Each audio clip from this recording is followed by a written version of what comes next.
الحمدللہ وکفا وسلام علی عبادہ الذین اصطفیٰ اشہد ان لا الہ الا اللہ وحدہ لا شریک لہ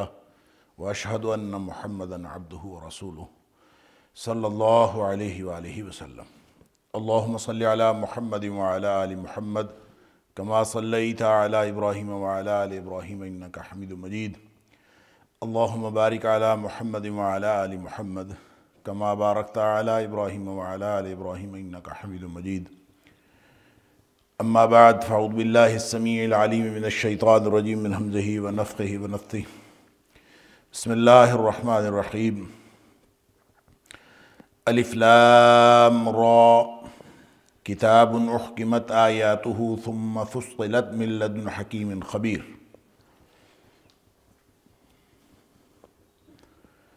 الف لام را یہ ایسی کتاب ہے کہ جس کی آیتیں محکم بنائی گئی ہیں، پھر ان کو مفصل بنایا گیا ہے، تفصیل پیدا کی گئی ہے یا تفصیل سے بیان کی گئی ہیں۔ من لدن حکیم خبیر، ایک حکمت والے اور انتہائی خبردار ذات کی طرف سے۔ سورہ ہود کی یہ پہلی آیت ہے اور یہاں سے ہم آج کے سبق کا آغاز کر رہے ہیں۔ سورہ ہود کے بارے میں کچھ باتیں گزشتہ درس میں اور گزشتہ سبق کے اختتام پر عرض کی تھیں اس کے تعارف کے حوالے سے۔ بس یہ ذہن میں رہے کہ یہ سورہ ہود سورہ یونس کی طرح مکی صورت ہے اور بالکل آخری دور میں نازل ہوئی ہے۔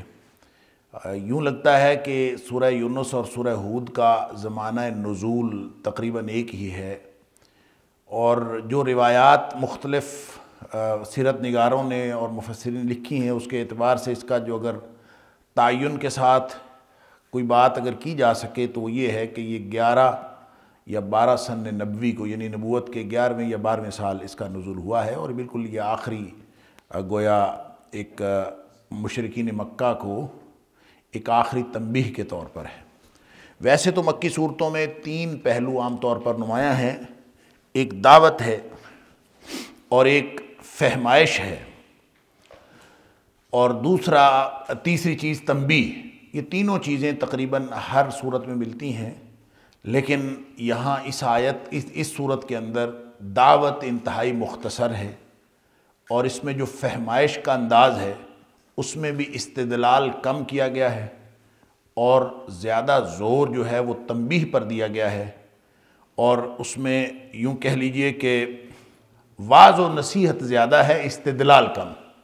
اور پھر واعظ و نصیحت کے ساتھ جب تنبیہ کی گئی ہے وہ انتہائی مفصل ہے اور انتہائی مؤثر ہے۔ گویا یہ تنبیہ کی کوئی حتمی اور آخری شکل محسوس ہوتی ہے کہ تم لوگ باز آ جاؤ اور نبی کریم صلی اللہ علیہ وسلم کی دشمنی چھوڑ دو اور نبی کریم صلی اللہ علیہ وسلم کی ذات پر اور آپ کی بات پر، آپ کی لائی ہوئی ہدایت پر ایمان لے آؤ اور اس پر عمل کرو، وگرنہ تمہارے اوپر بہت بڑا عذاب آنے والا ہے۔ یوں جب عذاب کی بات ہوتی ہے تو 6 اقوام کے قصے بالعموم قرآن دہراتا ہے، قرآن کا اسلوب ہے۔ سورہ اعراف کے اندر بھی ہم انہی 6 اقوام کا قصہ پڑھائے ہیں، یہاں پہ بھی ان 6 اقوام کا ہی ذکر ہے، اور ایک 7ویں نبی کا ذکر جو میں نے گزشتہ سبق کے آخر پہ بھی عرض کیا تھا کہ حضرت ابراہیم علیہ السلام کا جو ذکر ہے وہ بطور نبی کے ہے، نبیوں کے ایک تذکرے میں حضرت ابراہیم علیہ السلام کا ذکر ہے، البتہ ان کی قوم کی تباہی کے حوالے سے بہرحال ان کا ذکر یہاں پہ نہیں ہے۔ جس اعتبار سے باقی 6 اقوام کا ذکر ہے اس اعتبار سے حضرت ابراہیم علیہ السلام کا ذکر نہیں ہے، لیکن حضرت لوط علیہ السلام چونکہ حضرت ابراہیم علیہ السلام کے بھتیجے تھے اور حضرت ابراہیم علیہ السلام کے ساتھ اس سفر میں تھے جب حضرت ابراہیم علیہ السلام نے ہجرت فرمائی تھی عراق سے شام کی طرف، اور بعد ازاں حضرت ابراہیم علیہ السلام تو مصر تک گئے، اور یہ ہجرت کا جو سفر ہے حضرت ابراہیم علیہ السلام کا، یہ بھی بڑا ایک خاص اہمیت رکھتا ہے علاقائی جغرافیائی طور پر بھی اور زمانی اعتبار سے بھی۔ بہرحال حضرت لوط علیہ السلام کو عمورہ اور سدوم کی بستیوں کی طرف بھیجا گیا، جو موجودہ اردن میں، جس کو بحیرہ مردار کہتے ہیں، ایک سمندر ہے، ایک جگہ ہے، ایک بحیرہ ہے، اس کے کنارے پر یہ بستیاں تھیں، ان کی طرف حضرت لوط علیہ السلام کو بھیجا گیا۔ تو اس ضمن میں حضرت ابراہیم علیہ السلام کا ذکر بھی ہے۔ تو یہ 6 اقوام کی چونکہ تباہی کا ذکر ہے اور یہ آخری تنبیہ ہے، حتمی تنبیہ ہے، اسی لیے نبی کریم صلی اللہ علیہ وسلم کا یہ فرمان کہ اس صورت نے اور اس جیسی دیگر صورتوں نے مجھے بوڑھا کر دیا ہے۔ شیبتنی ہود و اخواتھا، ایک روایت ہے کہ مجھے اس ہود نے اور اس مضمون کی دیگر صورتوں نے بوڑھا کر دیا ہے، اور دوسری روایت میں ان صورتوں کی تفصیل بھی ہے کہ والواقعہ شیبتنی ہود والواقعہ والمرسلات وعما یتساءلون وإذا الشمس کورت، یعنی سورہ تکویر، سورہ نبا، سورہ مرسلات اور سورہ واقعہ، یہ ساری صورتیں، ان ساری صورتوں کے اندر اللہ تعالیٰ کے عذاب کا ذکر ہے، تنبیہ کا ذکر ہے۔ تو اس کا مطلب یہ ہے کہ جب الفاظ و معانی پر غور کیا جائے تو قرآن اپنے اثرات چھوڑتا ہے، اور جس قدر کوئی شخص قرآن کے معنوی طور پر قریب ہوگا اسی قدر اس کا اثر ہوگا۔ نبی اکرم صلی اللہ علیہ وسلم کی ذات اقدس پر گویا اس تفکر کے آثار نمایاں تھے جو آپ کو فکر مندی لاحق تھی کہ اب اس قوم کا کیا بنے گا۔ اور اس کے علاوہ جب 6 اقوام کا ذکر ہم کرتے ہیں تو اس کے علاوہ 2 حصے، ایک ابتدائیے اور اختتامیے کے طور پر، جو میں نے گزشتہ درس میں بھی عرض کیا کہ وہ اللہ کریم نے توحید کا درس دیا ہے۔ قرآن کا جو مقصد نزول ہے اور نبی کریم صلی اللہ علیہ وسلم کا جو مقصد رسالت ہے اس کو بیان کیا ہے، اور وہ ہے توحید، اور توحید کی طرف لوگوں کو لانا اور اسی کے لیے بشیر اور نذیر بنا کر بھیجا جانا۔ اس لیے ابتداء میں بھی، یعنی آیت نمبر 25 سے تذکرہ شروع ہوتا ہے پہلی تباہ شدہ قوم یعنی حضرت نوح علیہ السلام کی قوم کا، تو اس سے پہلے کی جو 24 آیات ہیں اس کے اندر اللہ کریم نے توحید کا مضمون ہی بیان کیا ہے، اور اس کے حوالے سے جو انسانوں کے مختلف رویے ہیں اس کا ذکر کیا ہے۔ اور اسی طرح آخر پہ پھر جو 8واں مضمون ہے آیت نمبر 100 سے لے کر آیت نمبر 124 تک، یعنی تقریباً 24 آیات شروع میں اور 24 ہی آیات آخر پر، 24 یا 25، تو یہ اختتامیہ کے طور پر ایک دفعہ پھر توحید کا درس ہے۔ درمیان میں جو ہے یہ حضرت نوح علیہ السلام کا ذکر ہے آیت نمبر 25 سے لے کر آیت نمبر 49 تک، اور پھر حضرت نوح علیہ السلام کی دعوت، اور پھر کس طرح اس کی قوم نے انکار کیا اور پھر کس طرح وہ تباہ و برباد ہو گئی، اس کا ذکر ہے۔ آیت نمبر 50 سے آیت نمبر 60 تک حضرت ہود علیہ السلام کا ذکر ہے، اور حضرت ہود علیہ السلام کی دعوت کے بعد جو قوم عاد تباہ و برباد کر دی گئیں ان کا تذکرہ ہے آیت نمبر 61 سے 68 تک۔ حضرت صالح علیہ السلام اور قوم سمود کی تباہی کا ذکر ہے، حضرت صالح علیہ السلام کی دعوت اور قوم سمود کی تباہی۔ آیت نمبر 69 سے 83 تک حضرت لوط علیہ السلام کا ذکر ہے، ان کی دعوت کا اور قوم لوط کی تباہی کا ذکر ہے، اور اسی میں ضمناً حضرت ابراہیم علیہ السلام کا ذکر بھی موجود ہے۔ اسی طرح آیت نمبر 86 سے لے کر آیت نمبر 95 تک حضرت شعیب علیہ السلام اور ان کی قوم کا ذکر ہے۔ آیت نمبر 96 سے لے کر آیت نمبر 99 تک موسیٰ علیہ السلام اور قوم فرعون کی تباہی کا ذکر ہے۔ اب اندازہ کریں کہ حضرت موسیٰ علیہ السلام کی قوم کا ذکر یہاں پہ صرف 3 یا 4 آیات میں ہے اور انتہائی مختصر، جبکہ ہم سورہ یونس کے اندر دیکھ آئے ہیں کہ کافی تفصیل کے ساتھ حضرت موسیٰ علیہ السلام کا ذکر کیا گیا۔ اور یہ ایک فرق ہے، یونس علیہ السلام، سورہ یونس کے اندر حضرت موسیٰ علیہ السلام کا ذکر قدر تفصیلی ہے، اور نوح علیہ السلام کا ذکر یا کسی اور قوم کا ذکر جو ہے انتہائی مختصر انداز میں کیا گیا ہے۔ یہاں حضرت موسیٰ علیہ السلام کا ذکر انتہائی مختصر انداز میں ہے، جبکہ نوح علیہ السلام کا تذکرہ اس میں زیادہ تفصیل سے کیا گیا ہے۔ اعوذ باللہ من الشیطان الرجیم، بسم اللہ الرحمن الرحیم۔ الف لام را کتاب احکمت آیاتہ ثم فصلت من لدن حکیم خبیر۔ الف لام را حروف مقطعات میں سے ہے، اس کے بارے میں پہلے تفصیلی گفتگو ہو چکی۔ یہ متشابہات قرآنی ہیں، ان کے معنی اللہ ہی کو معلوم ہیں۔ کتاب احکمت آیاتہ، یہ ایک ایسی کتاب ہے احکمت آیاتہ، اس کی آیات محکم بنائی گئی، ثم فصلت، پھر اس میں تفصیل بیان کی گئی ہے، من لدن حکیم خبیر، حکمت والے اور باخبر رب کی طرف سے۔ اب یہ احکمت جو ہے احکام سے ہے، احکام کا مطلب ہوتا ہے کسی چیز کو گانٹھ کر، مربوط بنا کے، پختہ بنا کے اور جامع کر دینا۔ یہ اس طرح کسی چیز کو گانٹھ لینا، جمع کر لینا، پکا کر دینا، پختہ کر دینا، نمایاں کر دینا، یہ سارے اس کے معنوں میں شامل ہیں۔ احکمت آیات، اس کی آیات جو ہے وہ محکم بھی ہیں، محکم بھی بنائی گئی ہیں، اور اسی طرح مفصل بھی بنائی گئی ہے۔ اس سے پہلے ہم نے محکم کا لفظ سورہ آل عمران کے اندر پڑھا، اس اعتبار سے کہ منہ آیات محکمات ہن ام الکتاب واخر متشابہات، کچھ آیتیں جو ہیں وہ محکم ہیں قرآن حکیم کی اور کچھ متشابہات ہیں۔ وہاں اس کی محکم اور متشابہات کی اس تقابل کے ساتھ بڑی تفصیل کے ساتھ گفتگو ہو چکی ہے۔ یہاں پہ محکم کا تقابل کیا گیا ہے مفصل کے ساتھ، کہ یہ آیات محکم بھی ہیں اور مفصل بھی ہیں۔ اس کا مطلب ہوگا کہ محکم سے مراد یہاں پہ جامع، ویسے تو ایسی ہر چیز کو جو اپنے وجود اور نوعیت کے اعتبار سے جامع ہو اور مفہوم کے اعتبار سے واضح ہو، اس کو محکم کہا جاتا ہے، یعنی جس کا مفہوم بھی سمجھ میں آ جائے بڑی آسانی سے اور وہ اپنے الفاظ کے اعتبار سے بھی جامع ہو۔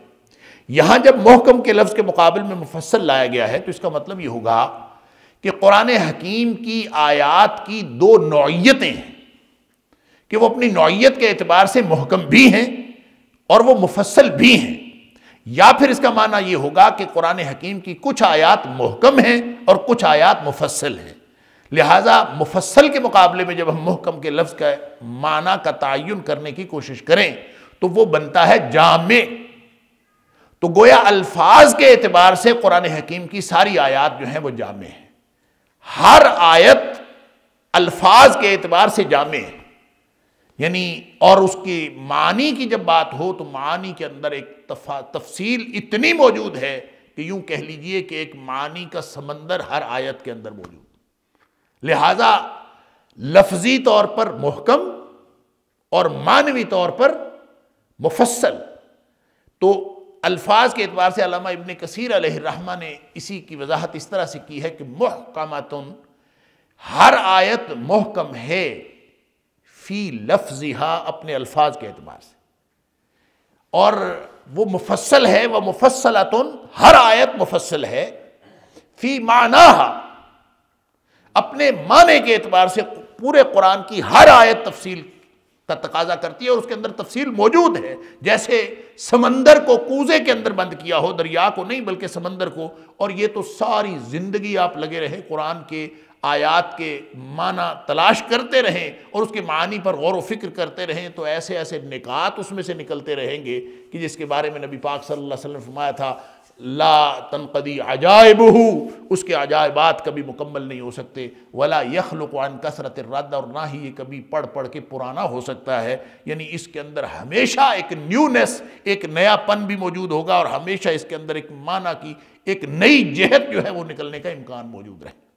لہذا محکمۃ فی لفظہا ومفصلۃ فی معناہا، اس اعتبار سے قرآن کامل ہے اپنے لفظ کے اعتبار سے بھی اور اپنے معنی کے اعتبار سے بھی۔ پورے کے پورا قرآن، یہ گویا قرآن کی آیات کی شان بیان کی گئی ہے دو اعتبار سے۔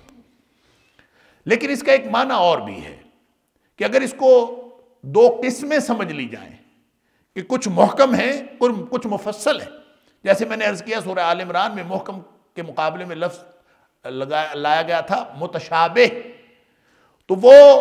معنی کے اعتبار سے کچھ محکم ہیں کچھ متشابہ ہیں۔ محکم وہ ہے جس کا معنی نمایاں ہوتا ہے، سامنے سمجھ آ جاتا ہے، آسانی سے سمجھ میں آ جانے والی چیزیں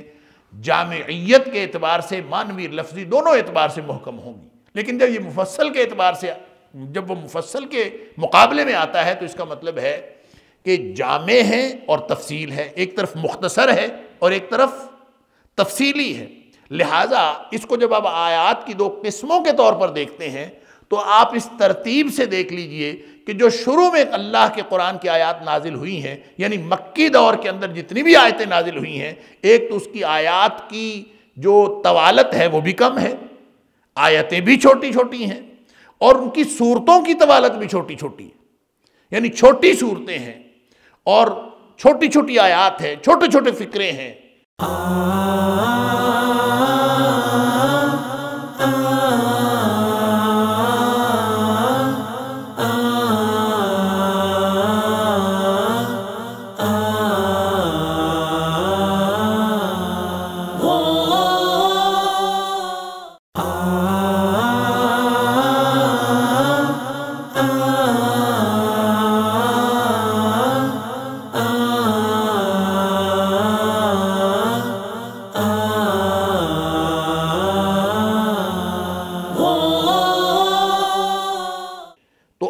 نوعیت کے اعتبار سے جامع بھی ہیں، مفصل بھی ہیں، لیکن ابتدا کے اعتبار سے وہ مختصر ہیں، اور بعد میں اللہ تعالیٰ نے اس قرآن کی آیات لمبی لمبی تفصیلی صورتوں میں لمبی لمبی تفصیلی معانی کی آیات اللہ تعالیٰ نے نازل فرمائیں۔ لہٰذا اگر یہ زمانی طور پر دیکھیں تو یہ آیات تقدیم اور تاخیر کے اعتبار سے محکم اور مفصل ہیں کہ ابتداً چھوٹی چھوٹی اور مختصر آیات ہیں، بعد میں تفصیلی آیات ہیں، چھوٹی صورتیں ہیں، بعد میں تفصیلی اور بڑی لمبی صورتیں ہیں۔ یہاں بقرہ بھی ہے، آل عمران بھی ہے، یہاں پہ سورہ نساء بھی ہے، سورہ توبہ بھی ہے، بعد والی صورتیں لمبی لمبی صورتیں ہیں، شروع والی چھوٹی چھوٹی ہیں۔ لہٰذا یہ دونوں مفاہیم اپنے وجود کے اعتبار سے درست ہیں کہ قرآن کی آیات کی شان بھی ہو سکتی ہے، اور ساتھ ہی ساتھ یہ قرآنی آیات کی اس طرح سے تقسیم بھی ہو سکتی ہے، ابتدائی آیات اور پھر بعد میں آنے والی آیات، یعنی مکی دور کی آیات اور بعد میں مدنی دور کی آیات۔ ثم فصلت، ثم جو ہے یہ ایک وقت کی حد فاصل کو ظاہر کرتا کہ بعد میں جو آئی ہیں۔ ثم فصلت، پہلے مختصر اور جامع تھیں، محکم تھیں، وہ بھی اپنے اندر معانی کا ایک سمندر رکھتی تھیں، لیکن بعد میں جو آیات آئیں وہ تفصیل کے ساتھ اس میں سارے احکام بیان کر دیے گئے، اس میں عقائد بھی بیان کر دیے گئے، اس میں احکام بھی حلال و حرام بتا دیا گیا، انفرادی زندگی کے متعلق، معاشرتی زندگی کے متعلق، سیاسی زندگی کے متعلق ساری تفصیلات اللہ کریم نے بعد میں ثم فصلت پھر تفصیل بیان کر دی گئی۔ من لدن حکیم خبیر، آئی کس طرف سے ہیں؟ یہ اس ذات کی طرف سے ہیں جو حکمتیں بھی رکھتا ہے اور جو خبریں بھی رکھتا ہے، جس کے پاس ہر چیز کی خبر بھی ہے، کون کیا ہے، کہاں ہے، اور اس کی کیا ضرورت ہے، اور اس کا کیا تقاضا ہے، کس وقت کا انفرادی اور اجتماعی تقاضا کیا ہے اور اس کی ضرورت کیا ہے، اس کی خبر بھی اس کو ہے، اور پھر کیا ہونا چاہیے، یہ ساری حکمتیں بھی اس کے پاس ہیں۔ لہٰذا جو حکیم اور خبیر ذات ہے وہی ایسا کامل اور جامع ضابطہ دے سکتی ہے کہ جو اپنے الفاظ کے اعتبار سے بھی جامع ہو اور اپنے معنی کے اعتبار سے بھی مفصل ہو۔ کوئی ذات ایسی ہوگی تو وہی ایسا ضابطہ دے سکتی ہے، جیسے اللہ کی ذات کے علاوہ کوئی ایسی ذات نہیں، اسی طرح اللہ کے دیے ہوئے ضابطے جیسی کوئی اور کتاب نہیں، اللہ کی کتاب جیسی کوئی اور کتاب نہیں۔ اللہ تعبدوا الا اللہ، یہ ہے کرکس، یہ ہے خلاصہ اس پوری قرآن کی ساری تفصیلات کا، ساری جامعیت، ساری تفصیل اس نقطے پر مرکوز ہے، اللہ تعبدوا الا اللہ، کہ تم نے اللہ کے علاوہ کسی اور کی بندگی نہیں کرنی، کسی اور کی عبادت میں نہیں جانا۔ اللہ تعبدوا، یہ کہ تم ہرگز بندگی نہ کرو،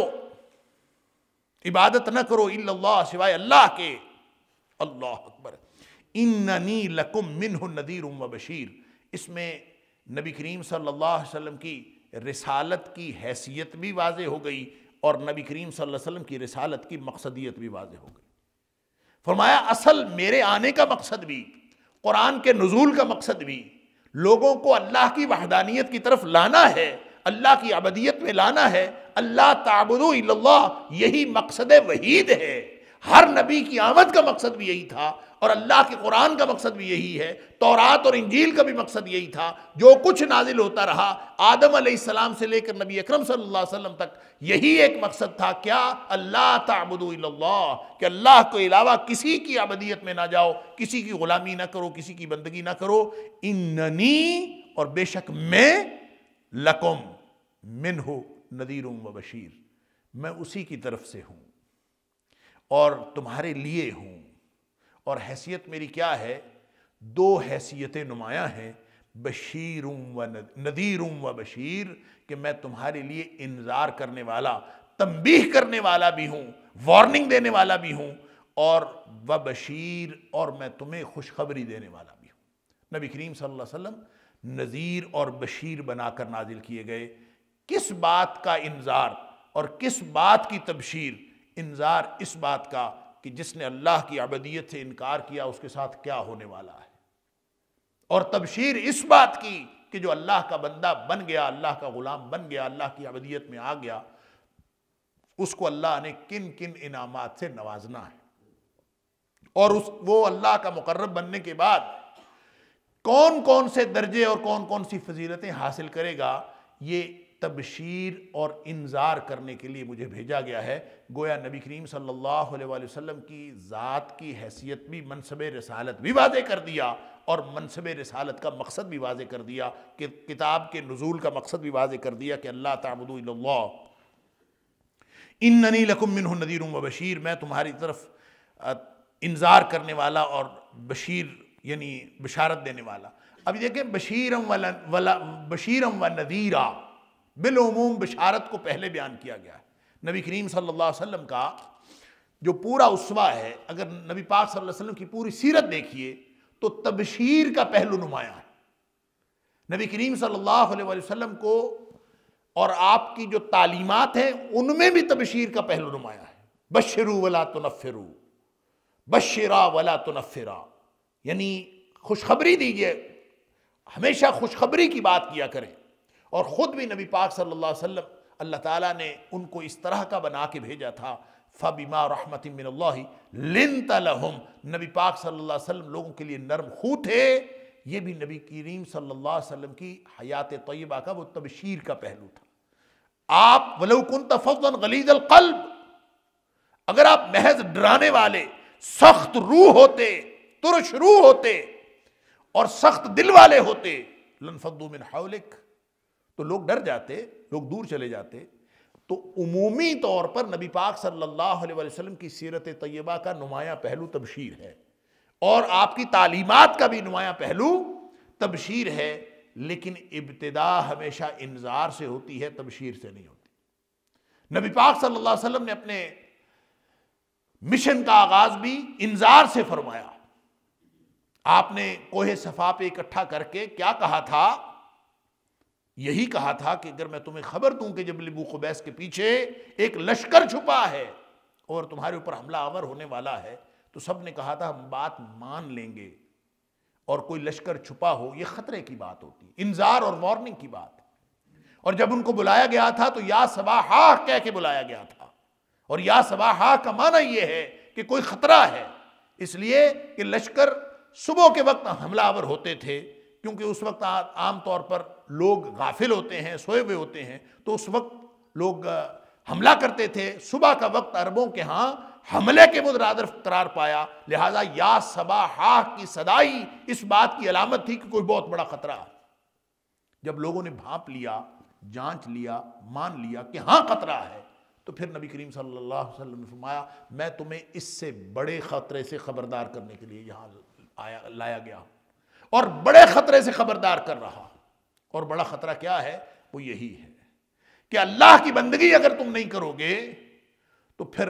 اس دنیا میں بھی اور پھر خاص طور پر آخرت میں تمہارے لیے پھر جہنم ہے، اور اس خطرے سے خبردار کرنے کے لیے آیا ہوں۔ ابتدا نبی کریم صلی اللہ علیہ وسلم نے انذار ہی سے کی ہے، اور جب مشن کی پہلی وحی آئی ہے، ایک تو پہلی وحی وہ ہے نا کہ نبی کریم صلی اللہ علیہ وسلم کو اطلاع دی گئی، اقرا سے جو آغاز ہوا، تو وہ تو پہلی وحی ہے کہ آپ کو نبوت کی اطلاع دے دی گئی، آپ کو وہ بنیادی تصور سمجھا دیا گیا، آپ کو مقصد زندگی بتا دیا گیا اور آپ کو یہ باور کرا دیا گیا کہ آپ کے اوپر کتنی بڑی ذمہ داری آنے والی ہے، لیکن جب اس کا عملی آغاز ہوا ہے، یا ایھا المدثر قم فانذر، اے کمبلی اوڑھ کر لیٹنے والے، کمبلی اوڑھنے والے، قم فانذر، مشن کا آغاز ہو رہا ہے، لہذا اٹھو اور کیا کرو؟ یہ نہیں فرمایا کہ وبشر، قم وبشر، اٹھو اور لوگوں کو بشارتیں دینا شروع کر دو، نہیں، قم فانذر، اٹھو اور لوگوں کو ڈراؤ،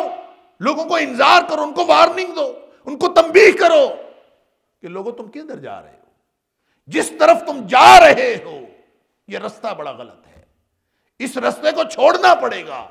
اگر اس رستے کو نہیں چھوڑو گے تو انتہائی خطرناک منزل تمہارے سامنے ہے۔ یہ وارننگ، یہ انذار،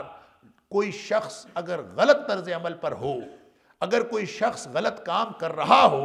اگر کسی قوم کے اندر آپ نے دعوت کا آغاز کرنا ہو، اگر کسی قوم میں جا کے آپ نے اللہ کا پیغام پہنچانا ہو، اس کا غالب پہلو تو تبشیر ہو سکتا ہے، لیکن اس کا ابتدائی پہلو تبشیر نہیں ہو سکتا، اس لیے کہ ابتداءً انسان کی فطرت اللہ نے ایسی بنائی ہے کہ ابتدا اگر آپ تبشیر سے کریں گے تو تبشیر کا پہلو جو ہے وہ زیادہ دیر ان کے اوپر اثر نہیں کرے گا۔ پہلی تو بات ہے کہ ڈائریکٹلی پہلی دفعہ اثر کرتا ہی نہیں، پہلی دفعہ جو چیز اثر کرتی ہے وہ خطرے سے خبردار کرنا اثر کرتا ہے، خطرہ پیدا ہو جائے، اللہ اکبر، ہمیں کوئی کہے کہ اس سے اچھا درس قرآن حکیم کا کسی اور آڈیٹوریم میں ہو رہا ہے، کسی اور جگہ پہ ہو رہا ہے، تو ہم 1000 دفعہ سوچیں گے کہ چلیں اچھا ہوگا، کتنا کا اچھا ہوگا، تو چلیں یہ بھی تو ٹھیک ہے، لیکن اگر ہمیں کوئی کسی خطرے سے خبردار کر دے کہ یہاں جو کام تم کر رہے ہو، یہاں انتہائی کوئی خطرناک واقعہ وقوع پذیر ہونے والا ہے، تو اس کے بعد نہ درس دینے والا رہے گا اور نہ درس سننے والے رہیں گے، اگر خطرے سے خبردار کر دیا جائے۔ لہٰذا تبشیر انسان کے اوپر براہ راست اور اولین اثر نہیں ڈالتی اور قوت عمل کو ڈائریکٹ تحریک نہیں دیتی، اس کے اندر تقویت ضرور ملتی ہے، اور پھر تاثیر کے اعتبار سے بھی آپ دیکھ لیجئے جہاں جہاں جو تنظیمیں صرف بشارت کا کام کر کے لوگوں کو دین کی طرف لا رہی ہیں، جو ہی وہ واپس اس ماحول میں جاتے ہیں تو وہ اس ماحول کے اندر جا کے وہ پھر مٹی کے ساتھ مٹی ہو جاتے ہیں، اور تبشیر کا رنگ زیادہ دیر پکا نہیں رہتا، جو چیز پکا اور پختہ رنگ اختیار کرتی ہے وہ انذار ہے، وہ خوف ہے۔ اگر دل، اسی لیے اللہ تعالیٰ نے قرآن میں یہی فرمایا ہے وَأَمَّا مَنْ خَافَ مَقَامَ رَبِّهِ، جو اللہ کے سامنے کھڑا ہونے سے ڈر گیا، کیونکہ زندگی بدلتی ہے ڈر سے، اللہ کی ناراضگی کا ڈر، اگر یہ خوف پیدا ہو گیا کہ میں اللہ کو کیا جواب دوں گا، تو بس اسی سے زندگی بدل سکتی ہے۔ رہ گئی تبشیر، جنتوں کا تذکرہ، نعمتوں کا تذکرہ، میٹھی میٹھی سنتوں کا ذکر، یہ انسان کے لیے تشویق کا باعث تو بنتا ہے، شوق اور رغبت کا باعث تو بنتا ہے، لیکن کوئی گہرے اثرات نہیں رکھتا۔ مفسرین نے لکھا ہے کہ وہ اللہ والی خاتون اور وہ اس کی جس کی ماں دودھ میں پانی ملا رہی تھی، تو اس نے کہا تھا کہ امیر المومنین کا کوڑا بڑا سخت ہے، اپنی ماں کو منع کر رہی تھی کہ پانی نہ ملاؤ، امیر المومنین کا کوڑا بڑا سخت ہے، تو اس نے، ماں نے کہا تھا امیر المومنین کون سا دیکھ رہے ہیں، رات کا وقت ہے، ہم اپنے گھر میں بیٹھی ہیں، تو وہ کون سا دیکھ رہے ہیں؟ امیر المومنین عمر فاروق رضی اللہ تعالیٰ عنہ، وہ گشت کرتے ہوئے اسی گھر کے پاس سے گزر رہے تھے اور وہ ساری گفتگو سن رہے تھے۔ امیر المومنین کا کوڑا بڑا سخت ہے، وہ کون سا دیکھ رہے ہیں؟ تو کہتی ہے کہ وہ اللہ تو دیکھ رہا ہے نا، جس نے امیر المومنین کو بنایا ہے اور امیر المومنین کا کوڑا بنایا ہے، وہ اللہ دیکھ رہا ہے، لہذا نہ کرو۔ یعنی دل میں کیا تھا؟ اللہ کا خوف تھا، بس وہ اللہ کا خوف دیکھا عمر فاروق رضی اللہ تعالیٰ عنہ نے، تو مورخین نے لکھا ہے کہ عمر فاروق رضی اللہ تعالیٰ عنہ نے اس بچی کا رشتہ اپنے بیٹے کے لیے مانگ لیا، اس کے دل میں اللہ کا خوف ہے۔ اور پھر مورخین لکھتے ہیں اس بچی کی اولاد میں سے اللہ نے 70 لوگ ایسے پیدا کیے ہیں، 70 اولیاء ایسے پیدا کیے ہیں جنہوں نے اپنے زمانے کے اندر، اپنے اس علاقے کے اندر اللہ کے دین کی وجہ سے واقعتاً ایسی تبدیلی لانے میں کامیاب ہو گئے ہیں، اور انہوں نے اللہ کے دین کا نفاذ اس طرح سے کیا ہے کہ لوگ ان سے متاثر ہوتے رہے۔ اور مورخین کہتے ہیں کہ یہ ساری کی ساری جو تاثیر تھی اللہ کے خوف کی تاثیر تھی۔ اور عمر بن عبدالعزیز رحمۃ اللہ علیہ، جن کو 5واں خلیفہ راشد کہا جاتا ہے، یہ اسی خاتون کی اولاد میں سے تھے۔ اور وہ عمر بن عبدالعزیز کہ جن کو جب کبھی کہا جاتا کہ حالات کیا ہیں، اس طرح کے حالات ہیں، سڑکیں بننے والی ہیں اور نالیاں بننے والی ہیں، راستے خراب ہو گئے ہیں، فنڈز کی ضرورت ہے، تو ہمیشہ لوگوں کو تلقین کرتے کہ راستوں کو عدل سے بھر دو تو خود بخود آسان ہو جائیں گے۔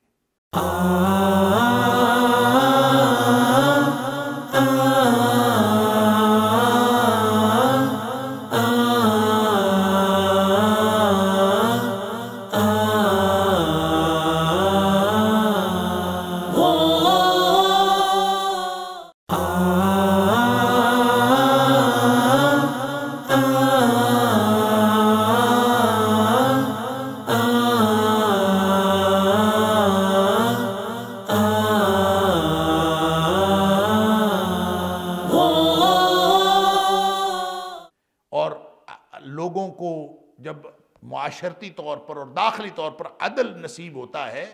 تو اس کے ذریعے سے امن نصیب ہوتا ہے، اور ان مادی چیزوں سے امن نصیب نہیں ہوتا۔ بہرحال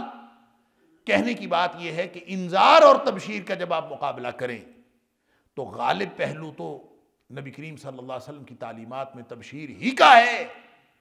لیکن ابتدا تبشیر سے نہیں ہو سکتی، ابتدا ہمیشہ انذار سے ہوگی۔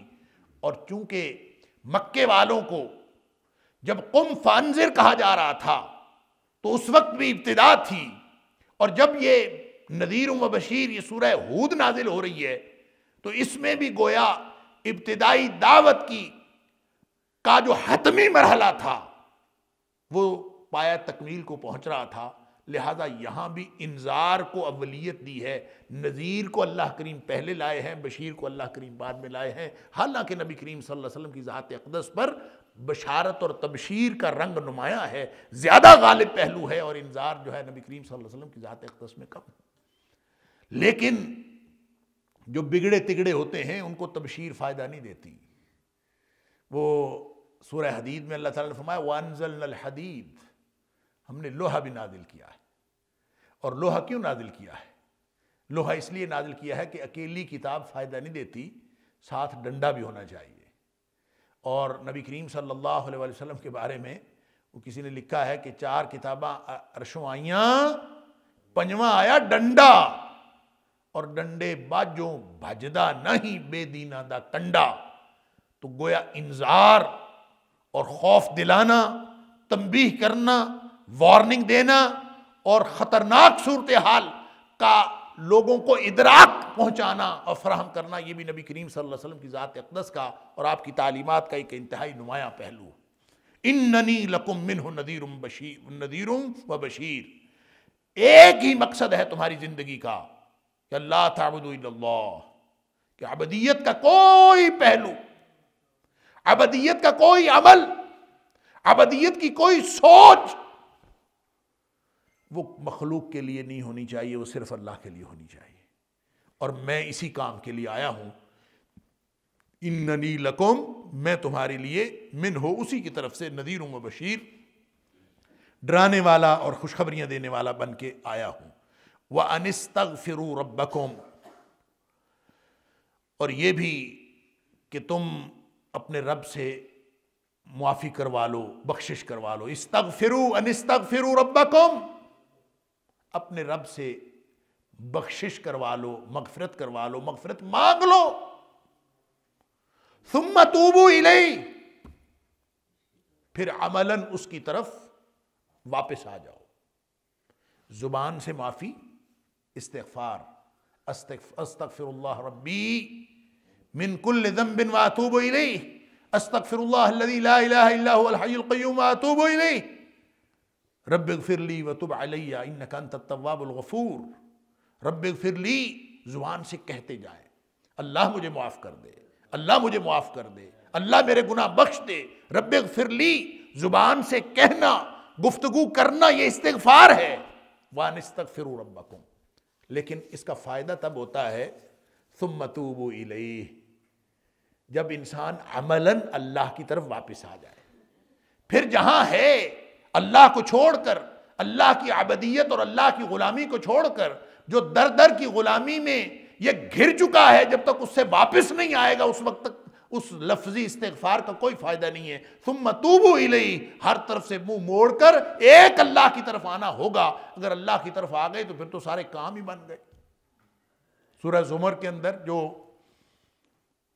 مفسرین کے خیال میں قرآن حکیم کی سب سے زیادہ جو امید بھری آیت ہے، اللہ اکبر، انسانوں کو امید دلانے والی سب سے زیادہ جو آیت ہے وہ لا تقنطوا من رحمت اللہ، قل یا عبادی الذین اسرفوا علی انفسہم لا تقنطوا من رحمت اللہ۔ اے میرے حبیب صلی اللہ علیہ وسلم، میرے بندوں کو فرما دیجئے جنہوں نے اپنی جانوں پر زیادتیاں کی ہیں، ظلم کیے ہیں، لا تقنطوا من رحمت اللہ، اللہ کی رحمت سے مایوس نہ ہو۔ کیوں؟ انہ یغفر الذنوب جمیعا، وہ سارے کے سارے گناہ معاف کر دے گا۔ کیوں معاف کر دے گا؟ انہ هو الغفور الرحیم، اس لیے کہ وہ ہے ہی بہت بخشنے والا اور ہمیشہ رحم کرنے والا۔ تو وہ کیسے معاف کرے گا؟ کیوں معاف کرے گا؟ کس بنیاد پر معاف کرے گا؟ فرمایا ایک ہی بنیاد، وَأَنِيبُوا إِلَىٰ رَبِّكُمْ وَأَسْلِمُوا لَهُ، تم ہر طرف سے منہ موڑ کر اس کے سامنے جھک جاؤ۔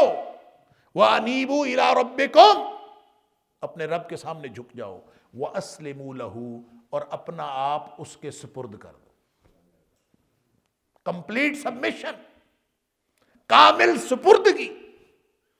اللہ میں اپنی مرضی نہیں کرنا چاہتا، اللہ میں کسی طرف نہیں دیکھتا، میں صرف تیرا ہوں۔ جو یہ کر دے گا اس کے وہ سارے گناہ معاف کر دے گا۔ لہٰذا صرف استغفار نہیں، ثم توبوا الیہ، پھر اس کی طرف لوٹو بھی، واپس بھی آؤ۔ یمتعکم متاعا حسنا، سبحان اللہ، وہ پھر تمہیں فائدہ دے گا، تمہیں وہ پہنچائے گا متاعا حسنا، اللہ بہترین فائدہ پہنچائے گا۔ متاعا حسنا، متاع کا معنی ہوتا ہے سامان ایسا جو فائدہ دینے والا۔ متاع نرا سامان بھی اس کا معنی ہے، اسباب و وسائل بھی اس کا معنی ہے۔ تو متاعا حسنا تمہیں دے دے گا الی اجل مسمی، ایک وقت مقررہ تک۔ اس کا مطلب ہے یہ متاعا حسنا کا تعلق آخرت کے ساتھ نہیں ہے، دنیا کے ساتھ ہے،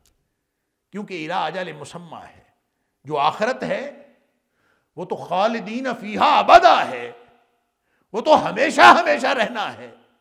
تو یہ جو الی اجل مسمی ہے یہ تو دنیا کی نعمتیں ہیں۔ اس کا مطلب یہ ہے کہ متاع حسنہ سے مراد یہ دنیا کی جو 4 دن کی زندگی ہے اس کو اللہ تعالیٰ بہترین بنا دے گا، متاع حسن بنا دے گا، بہترین اسباب و وسائل عطا فرما دے گا۔ اس کا معنی یہ ہے، یہ وہی زندگی ہے، یہ دنیا کی زندگی جس کو ہم کہتے ہیں بہت ہی حقیر ہے، اور جس کو ہم کہتے ہیں کہ دنیا اتنی حقیر ہے، نبی پاک صلی اللہ علیہ وسلم نے فرمایا لو کانت الدنیا تعدل عند اللہ، اگر یہ دنیا اللہ کے نزدیک جناح بعوضۃ، ایک مچھر کے پر کے برابر بھی ہوتی، جو مچھر کے پر کے برابر بھی نہیں ہے، اگر ہوتی ما سقا کافرا شربۃ من ماء، اللہ کسی کافر کو ایک گھونٹ پانی کا نہ پلاتا۔ تو یہ جو مچھر کے پر کے برابر بھی نہیں ہے، دنیا اپنی اہمیت کے اعتبار سے، اس دنیا کی زندگی جس کو اللہ نے متاع غرور کہا ہے، یہ دھوکے کا سامان ہے۔ وَمَا الْحَيَاةُ الدُّنْيَا إِلَّا مَتَاعُ الْغُرُورِ، سورہ حدید کے اندر بھی فرمایا، سورہ آل عمران کے اندر بھی فرمایا وَمَا الْحَيَاةُ الدُّنْيَا الا متاع الغرور، یہ دنیا کی زندگی کچھ نہیں ہے سوائے اس کے کہ یہ دھوکے کا سامان۔ وہ حقیر دنیا جس کی حیثیت مچھر کے پر کے برابر بھی نہیں ہے، مچھر ہی کیا چیز ہے اور پھر اس کا پر کیا چیز ہے، اللہ اکبر، اور اس کے برابر بھی نہیں ہے، اللہ اکبر، سوچئے تو صحیح۔ اور اس کو دھوکے کا سامان کہا، متاع غرور کہا، اسی متاع غرور کو یہاں متاع حسن کہا جا رہا ہے، اللہ اکبر، کہ ہم ان کو متاع حسن عطا کریں گے الی اجل مسمى، ایک خاص وقت تک۔ گویا دنیا میں ایسے لوگوں کی زندگی جو ابدیت پر گزار رہے ہوں، ابدیت الہ پر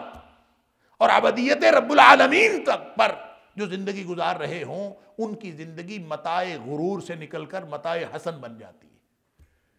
ان کے لیے دھوکے کا سامان نہیں ہے، یہ دنیا کی زندگی دھوکے کا سامان ان کے لیے ہے جنہوں نے مادی دنیا کو اپنی ترجیح بنا لیا، جنہوں نے مادی دنیا کو، اس کی مادیت کو اپنی پہلی ترجیح بنا لیا، ان کے لیے یہ متاع غرور ہے، دھوکے کا سامان ہے۔ اور جن لوگوں نے اللہ کے دیے ہوئے وسائل کو، انہی مادی وسائل کو اللہ کی عبدیت کے لیے استعمال کیا، اور سارے وسائل، سارے اسباب، ساری صلاحیتیں اللہ کی عبدیت کے لیے اللہ کے سپرد کر دیں، ان کے لیے یہ متاع غرور، متاع حسن بن جاتا ہے۔ جیسے فرمایا سورہ نحل کے اندر، فَلَنُحْيِيَنَّهُ حَيَاةً طَيِّبَةً، سبحان من عامل صالحا من ذکر او انثی، تم میں سے کوئی بھی جو نیک عمل کرے، چاہے وہ مردوں میں سے ہو چاہے وہ عورتوں میں سے ہو، فَلَنُحْيِيَنَّهُ حَيَاةً طَيِّبَةً، اس دھوکے والی زندگی میں، اس حقیر دنیا میں اللہ تعالیٰ اس کو جو زندگی عطا کرتا ہے وہ زندگی حقیر نہیں ہوتی، وہ تو پاکیزہ زندگی ہوتی ہے۔ اس ادنا دنیا میں اللہ اعلیٰ زندگی عطا فرماتا ہے، اس ناپاک دنیا میں اللہ پاکیزہ زندگی عطا فرماتا ہے، اور اس متاع غرور میں، دھوکے کی زندگی میں اللہ تعالیٰ اس کو متاع حسن عطا فرماتا ہے۔ فرق مقصدیت کا ہے اور عملیت کا ہے۔ انسان مقصد سامنے رکھے آخرت کا اور عمل کرتا جائے تو وہی زندگی اللہ فرماتا ہے یمتعکم متاعا حسنا۔ تمہارا کام یہ ہے کہ جو گزشتہ زندگی ہے، وارننگ دی تھی نا، انذار کیا تھا نا، تباہی و بربادی کی داستان سنانے لگے ہیں نا، تو میں کیا کروں اگر میں غلطی کر بیٹھا ہوں؟ جب تباہی و بربادی یقینی ہو گئی ہو اور انذار اپنی حتمی مرحلے میں داخل ہو گیا ہو، تو اس وقت میں اگر غلطیوں میں زندگی گزار چکا ہوں تو میں کیا کروں؟ فرمایا انفرادی زندگی ہو یا اجتماعی زندگی ہو، وَأَنِ اسْتَغْفِرُوا رَبَّكُمْ ثُمَّ تُوبُوا إِلَيْهِ، دروازہ کھلا ہے، استغفار کرو، اللہ مجھے معاف کر دے، اور واپس آ جاؤ اللہ کی غلامی کی طرف۔ بس یہ واپس آنا ہی تمہارے پچھلے گناہوں کا کفارہ بن جائے۔ یمتعکم متاعا حسنا الی اجل مسمى، اللہ ساری زندگی پاکیزہ بنا دے گا۔ اور وہ جیسے کہا سورہ فرقان میں کہ تمہارے من الا من تاب وآمن وعمل عملا صالحا اولئک یبدل اللہ سیئاتہم حسنات، کہ جو شخص اپنی بقیہ زندگی ٹھیک کر لیتا ہے، اللہ تعالیٰ اس کی گزشتہ زندگی کے گناہوں کو نیکیوں میں تبدیل کر دیتا ہے۔ یمتعکم متاعا حسنا الی اجل مسمى ویؤتی کل ذی فضل فضلہ، اور اللہ تعالیٰ ہر صاحب فضل کو اپنا فضل عطا فرماتا ہے۔ اب یہ کل ذی فضل فضلہ، اس میں بھی اگر وہ پہلے ہی صاحب فضل ہے، ذی فضل کا مطلب ہوتا ہے صاحب فضل، فضل والا، اللہ تعالیٰ ہر فضل والے کو فضل عطا کرتا ہے، فضلہ اپنا فضل عطا کرتا ہے۔ تو اس کو دو تین طرح سے پڑھا جا سکتا ہے۔ ایک تو اس کو اس طرح سے پڑھا جا سکتا ہے ذی فضل، ہر صاحب فضل کو، فضلہ اسی کا فضل اللہ تعالیٰ عطا فرماتا۔ ایک تو اس کا معنی یہ ہوگا فضلہ، یعنی جس طرح کا وہ اس فضل سے مراد اس کا میرٹ ہوگا، اس کا استحقاق ہوگا۔ کل ذی فضل، ہر فضل والے کو، یعنی جتنا کو اس کا استحقاق ہے۔ ہم کہتے ہیں کہ میرٹ والے کو کامیابی مل جائے گی، تو گویا اس کا مطلب ہے کہ جس کے پاس میرٹ ہے وہ اپنا میرٹ پا لے گا. کل ذی فضل فضلہ، اللہ تعالیٰ اپنے ہر مستحق فضل کو، ہر اس شخص کو جو فضل کا مستحق ہے، بلکہ یوں کہہ لیجئے کہ ایک نے میرٹ اچیو کر لیا ہے، وہ جس میرٹ کا ہے اس کے میرٹ کے فائدے اس کو مل جائیں گے. وہ استحقاق رکھتا ہے، وہ مستحق ہے فضل کا، لہذا وہ اپنے اس میرٹ سے فائدہ اٹھا لے گا. دوسرا معنی اس کا یہ ہے کہ وہ مستحق تو ہے فضل کا، لیکن جو کچھ اللہ عطا کرتا ہے فضلہ، وہ اپنا فضل عطا کرتا ہے، اس کے میرٹ سے فضل اللہ کا ملتا ہے. فضل کا معنی ہوتا ہے زائد چیز، ایڈیشنل چیز. پہلے بھی بہت دفعہ عرض کر چکا ہوں، فا ضاد لام، ہر اس چیز کو کہتے ہیں جو ایڈیشنل ہو، استحقاق سے بڑھ کر ہو، بیسک عدل کے تقاضوں سے بڑھ کر ہو، اس کو فضل کہتے ہیں. اس کا مطلب ہے جو زیادہ کرے گا اللہ اس کو زیادہ عطا کر دے گا. سادہ سی بات ہے.